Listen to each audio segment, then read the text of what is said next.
사도신경으로 신앙 고백하심으로 새벽기도 시작하겠습니다. 나는 전능하신 아버지 하나님 천지의 창조주를 믿습니다.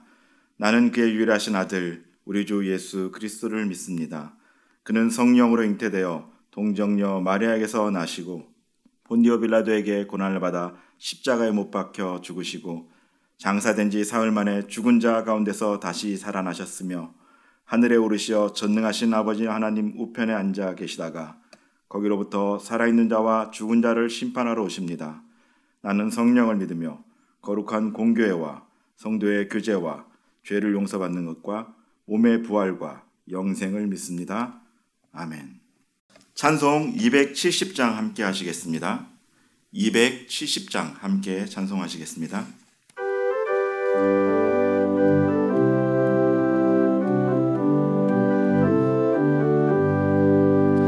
편찮는 주님의 사랑과 거룩한 보혈의 공로를 우리 다 찬양을 합시다. 주님을 만나볼 때까지 예수는 우리를 깨끗게 하시는 주시니 그의 피 우리를 눈보다 더 희게 하셨네. 우리를 깨끗게 한 피는 무궁한 생명의 물일세. 생명의 구원을 받은 자 하나님 찬양을 합시다. 예수는 우리를 깨끗게 하시는 주시니 그의 피 우리를 눈보다 더 희게 하셨네. 주님의 거룩한 보혈을 날마다 입으로 간증해 담대히 싸우며 나가세. 천국에 들어갈 때까지 예수는 우리를 깨끗게 하시는 주시니 그의 피 우리를 눈보다 더 희게 하셨네. 십자가 단단히 붙잡고 날마다 이기며 나가세. 머리에 면류관 쓰고서 주 앞에 찬양할 때까지 예수는 우리를 깨끗게 하시는 주시니 그의 피 우리를 눈보다 더 희게 하셨네. 오늘 우리가 함께 보실 말씀은 사도행전 9장 1절로부터 9절까지 말씀입니다.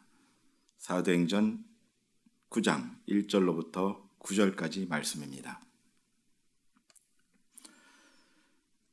사울이 주의 제자들에게 대하여 여전히 위협과 살기가 등등하여 대제사장에게 가서 다메섹 여러 회당에 가져갈 공문을 청하니 이는 만일 그 도를 따르는 사람을 만나면 남녀를 막론하고 결박하여 예루살렘으로 잡아오려 함이라. 사울이 길을 가다가 다메섹에 가까이 이르더니 호련히 하늘로부터 빛이 그를 둘러 비추는지라. 땅에 엎드려져 들음에 소리가 있어 이르시되 사울아 사울아 내가 어찌하여 나를 박해하느냐 하시거늘 대답하되 주여 누구시니이까 이르시되 나는 내가 박해하는 예수라. 너는 일어나 시내로 들어가라. 내가 행할 것을 내게 이를 자가 있느니라 하시니 같이 가던 사람들은 소리만 듣고 아무도 보지 못하여 말을 못하고 서 있더라. 사울이 땅에서 일어나 눈을 떴으나 아무것도 보지 못하고 사람의 손에 끌려 다메섹으로 들어가서 사흘 동안 보지 못하고 먹지도 마시지도 아니하리라. 아멘. 기도하시겠습니다. 하나님, 다시 비대면으로 인하여서 우리가 새벽 기도를 드릴 수밖에 없는 상황이 되었습니다. 하나님, 이 상황 가운데서도 우리가 늘 기도의 자리를 놓치지 않도록 도와주시오며 하나님의 말씀을 듣는 것을 날마다 묵상함으로 말미암아 우리의 삶이 이 어려운 가운데서도 늘 주님 안에서 또 풍성함을 누릴 수 있도록 도와주시옵소서. 감사드리며 존귀하신 예수 그리스도 이름으로 기도드립니다. 아멘. 임계점이란 제목을 가지고 말씀을 좀 나누려고 합니다. 여러분 혹시 임계점이란 말이 무슨 말인지 아시는가요? 무엇인가 변화를 일으키기 위해서 그 만나는 첫 포인트가 임계점입니다. 예를 들자면은 물은 100도에서 끓죠.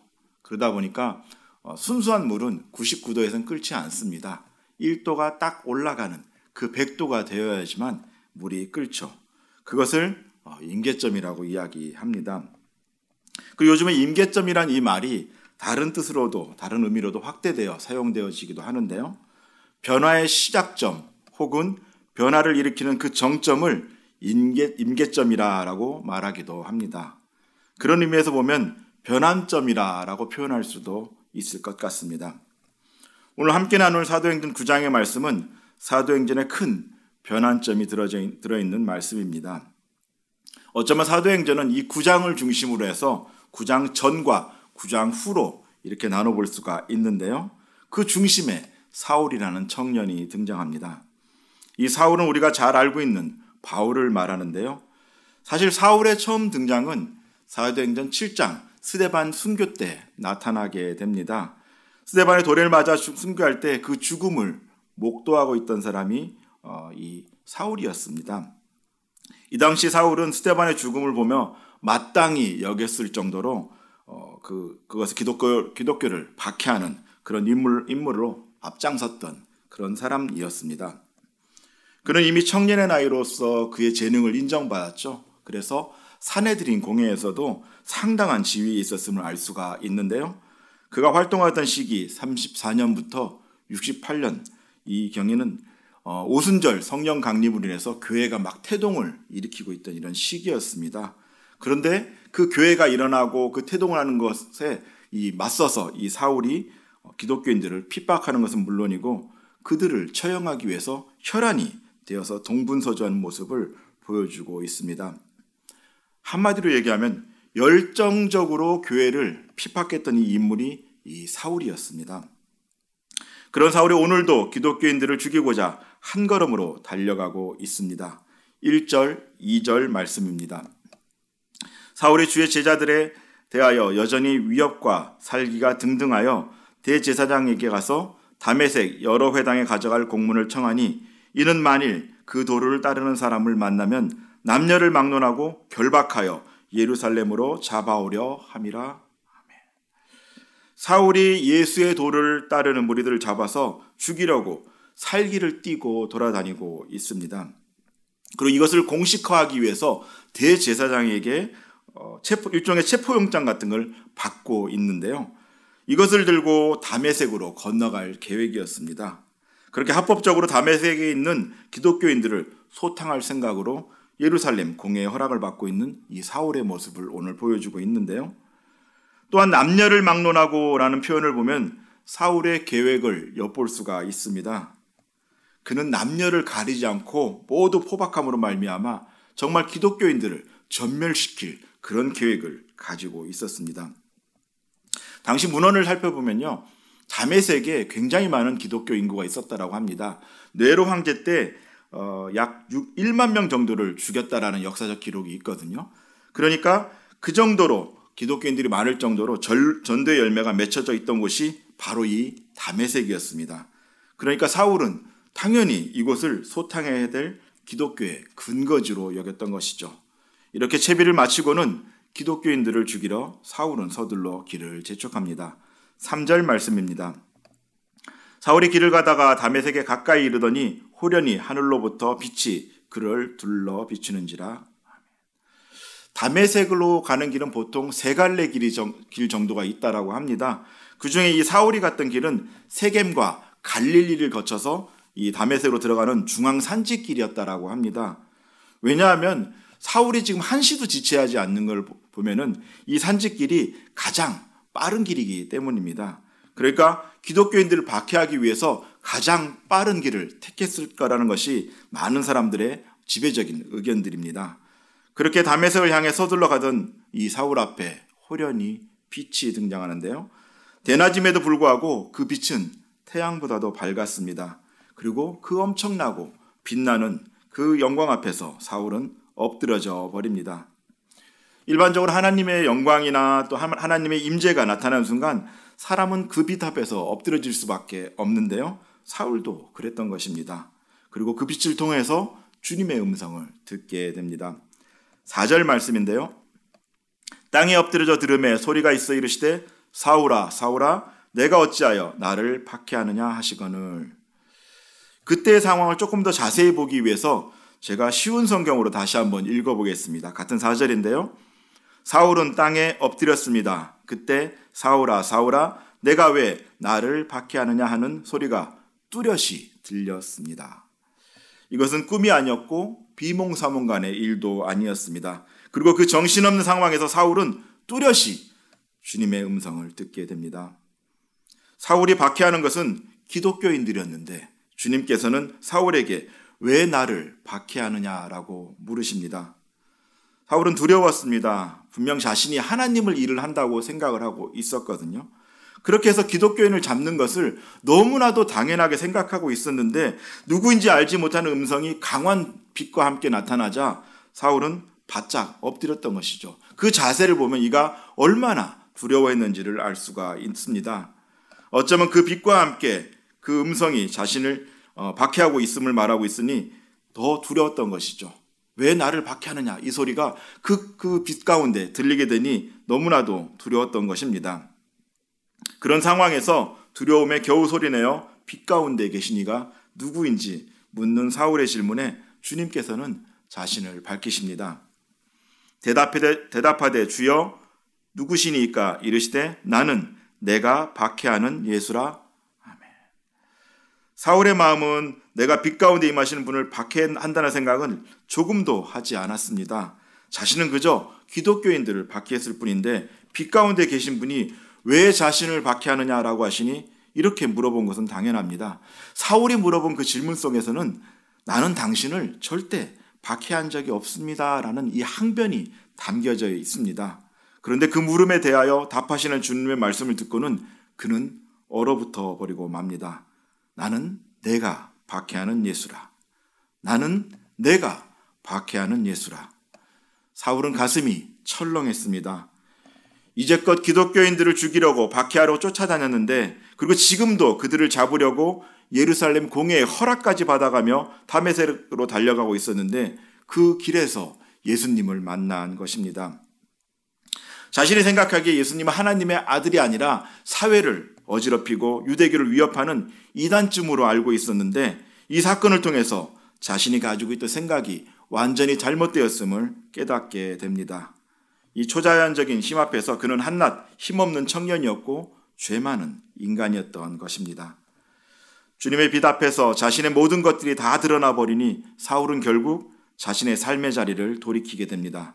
그리고 우리가 아시는 바와 같이 9장 이후의 사울은 지금까지와는 전혀 다른 삶을 살아가게 됩니다. 주님을 만난 그 임계점에서 진정한 회개를 하니 그의 이전의 삶과 이후의 삶은 완전히 다른 삶을 살게 되는 것이죠. 그렇습니다. 우리가 주님을 만나면 삶의 방향이 바뀌어야 합니다. 단 한 번의 인격적인 만남을 통해 그의 삶이 변한 것처럼 우리의 삶도 변해야 합니다. 그런데 왜 우리는 예수님을 만나고 나서도 사울처럼 이렇게 전인격적으로 변화되지 않는 것일까요? 임계점을 제대로 경험하지 못했기 때문입니다. 주님을 나의 임계점으로 만나야 삶이 변화되는데 그렇지 못했기 때문입니다. 그렇다면 어떻게 만나야 주님이 우리 삶의 임계점이 될 수 있을까요? 지금도 당시처럼 빛이 강하게 임해서 사울처럼 우리의 눈이 멀어야 우리가 변할 수 있을까요?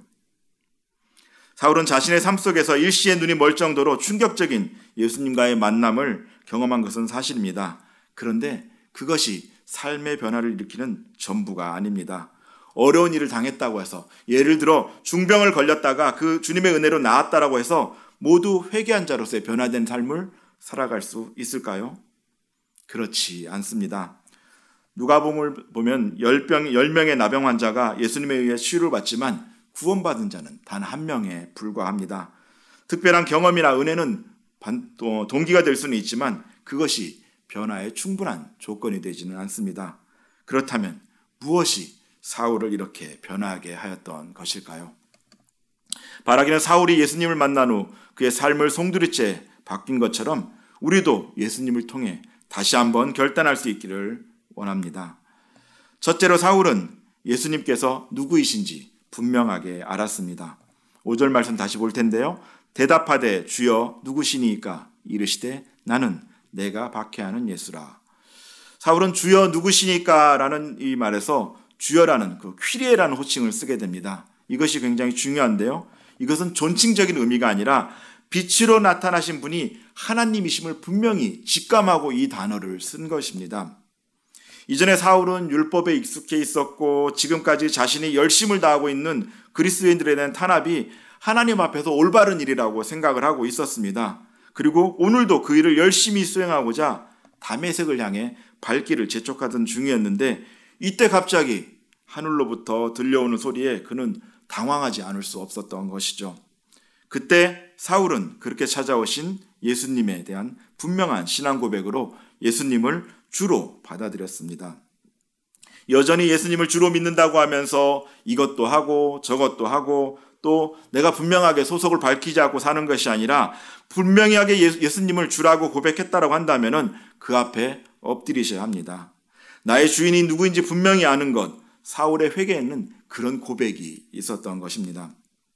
우리에게도 주님의 찾아오심이 있습니다. 어떤 형태로든 우리의 삶의 자리로 찾아오시는 주님을 만났고 그렇기에 우리가 이 자리에 서 있는데요. 그렇다면 그 주님을 진정 퀴리에로 받아들이고 있습니까? 나의 주인이 주님이심을 고백하고 나의 마음의 중심에 그분을 두고 계십니까? 우리가 주님을 믿고 그분을 영접하였다면 이제 그분을 나의 주인으로 삼으셔야 합니다. 필요할 때는 찾고 문제가 해결되면 잊어버린 주님이 아니면 문제가 생길 때마다 SOS를 치고 도움을 청하는 그런 주님이 아닌 어느 때든지 어떤 상황에 있든지 나의 삶의 주인이 예수님이라는 분명한 고백이 우리에게도 있어야 합니다. 그 고백이 변화의 시작점입니다. 둘째로 사울은 예수님의 말씀에 순종합니다. 8절 말씀인데요. 사울이 땅에서 일어나 눈을 떴으나 아무것도 보지 못하고 사람의 손에 끌려 다메섹으로 들어가서 사울은 주님을 만나고 나서 주님께서 말씀하시는 대로 그대로 순종을 합니다. 앞선 6절에서 보면은 예수님께서 말씀하시기를 시내로 들어가라고 하시고 거기서 어떻게 행동할지를 알려주겠다고 이야기를 하시는데요. 사울은 그 말씀을 따르게 됩니다. 그런데 사울의 상태가 어떤가요? 순종할 만한 상태가 아닙니다. 오늘 보시는 8절 말씀을 보면 눈은 떴으나 보지는 못한다고 합니다. 어려움이 이만저만이 아니죠. 우리가 일상적으로 얘기할 때 그런 얘기들을 하죠. 몸이 10이라고 한다면 눈은 9라고 할 정도로 참 중요한 기관 중에 하나가 이 눈입니다. 그런데 그 눈이 보이지 않는 이 어려움 가운데서도 묵묵히 주님이 시키는 대로 순종하는 사울의 모습을 볼 수가 있습니다. 주님, 지금은 아무것도 안 보이니 일단 눈이 보이는 대로 제가 움직일게요. 하지 않았습니다. 내 문제가 해결되고 나면 그때 하겠습니다. 라고 하지도 않았습니다. 퀴리에라고 고백했던 주님께서 말씀하시니 사울은 그냥 순종합니다. 우리의 모습은 어떤 모습일까요? 주님을 만나고 난 후 주님께서 말씀하십니다. 그리고 그 말씀 앞에 예하고 순종하려고 하는데 갑자기 나의 상황이 떠오릅니다. 이러저러한 이유들이 떠오르면서 나의 순종하는 마음을 가로막습니다. 그럼에도 예하고 자리를 박차고 일어나서 순종해야 되는데 주님, 지금은 안 되겠는데요. 당장은 지금 제 문제가 더 급해서요. 조금 기다려주시면 안 되겠습니까? 아니면 주님, 그것을 꼭 지금 해야 하나요? 라고 주저하고 있지는 않으십니까? 만약 사울이 주님, 지금은 눈이 보이지 않으니까 눈 뜨고 나서 다음에 그것을 하겠습니다. 라고 말했다고 한다면은, 그리고 주님의 말씀에 순종하지 않았다고 한다면은 하나님의 구속사에 참여할 수 없었을 것입니다. 사울은 주님께서 말씀하실 때 자신의 상황에 집중한 것이 아니라 주님의 말씀에 집중하였습니다. 주여라고 고백하며 변화의 시작을 맞이했던 사울이 환경의 어려움 속에서도 주님 말씀하심에 순종함으로 그 변화를 향해 나아갔음을 기억하길 원합니다. 세 번째로 사울은 옛사람과 단절을 합니다. 9절 말씀인데요. 사흘 동안 보지 못하고 먹지도 못하고 마시지도 아니하니라. 아멘. 이 말씀에는 두 가지의 의미가 있습니다. 하나는 그동안 그가 먹고 마시고 누리던 것, 즉 문화와 그가 속해 있던 과거의 것들에 대한 것에 단절을 의미하는 것이고요. 또 하나는 이 사흘이란 연결고리를 통해서 예수 그리스도께서 죽은 지 사흘 만에 부활하시고 죄와 사망 가운데 또 그런 죽음 가운데 이기셨음을 들어서 사울과 그리스도가 연합되었음을 보여줍니다. 다시 말하면 사울이 자신이 그리스도와 함께 못 박혔으며 또 자신이 그리스도와 함께 산다고 고백하기 위해서는 필수적으로 자신의 자신의 옛날 모습을 버려야 되는데 그런 것의 버림, 그런 것에 대한 단절의 의미로서 이 사흘이란 말을 사용했다는 것입니다. 이렇게 단절하는 이 사흘이라는 의미는 우리가 알고 있는 출애굽기에서도 등장을 하는데요. 출애굽기 5장 3절입니다. 그들이 이르되 히브리인의 하나님이 우리에게 나타나셨은즉 우리가 광야로 사흘길쯤 가서 우리 하나님 여호와께 제사를 드리려 하오니 가도록 허락하소서. 여호와께서 전염병이나 칼로 우리를 치실까 두려워하나이다. 아멘. 애굽과 완전히 단절하고 하나님께 예배드리고자 이스라엘 백성들이 사흘이라는 시간을 선택했던 것처럼 이 사흘이라는 의미는 완전한 단절을 의미하기 때문에 사울이 사흘 동안 먹지도 또 보지도 마시지도 않았다는 것은 그가 이제까지와는 다른 삶을 살기 위해서 옛사람과 단절되었음을 뜻합니다. 사흘은 그런 의미를 가지고 있습니다. 에베소서 4장 22절로부터 24절까지 말씀인데요. 너희는 유혹의 욕심을 따라 썩어져가는 구습을 따르는 옛사람을 벗어버리고 오직 너희의 심령이 새롭게 되어 하나님을 따라 의와 진리의 거룩함으로 지으심을 받은 새 사람을 입으라. 아멘. 예수님을 만나면 심령이 새롭게 됩니다. 예수님을 만나면 의와 진리의 거룩함을 입을 수 있습니다. 우리가 끊지 못하고 있던 구습을 끊어야 우리의 회개가 회개다워집니다. 그렇기에 우리에게도 사흘이 필요합니다. 옛 성품, 옛 문화와의 단절이 필요합니다. 아브라함이 만약 갈대아 우르를 떠나지 않았다고 한다면은 야곱이 세겜을 떠나지 않았다고 한다면은 그들은 여전히 옛사람으로 남아있을 수밖에 없었을 것입니다. 주님을 만나고 그분을 주로 고백하고 그분의 말씀에 순종한다고 하면서도 여전히 옛사람에 머물러 있다면 변화를 일으킬 수 없습니다.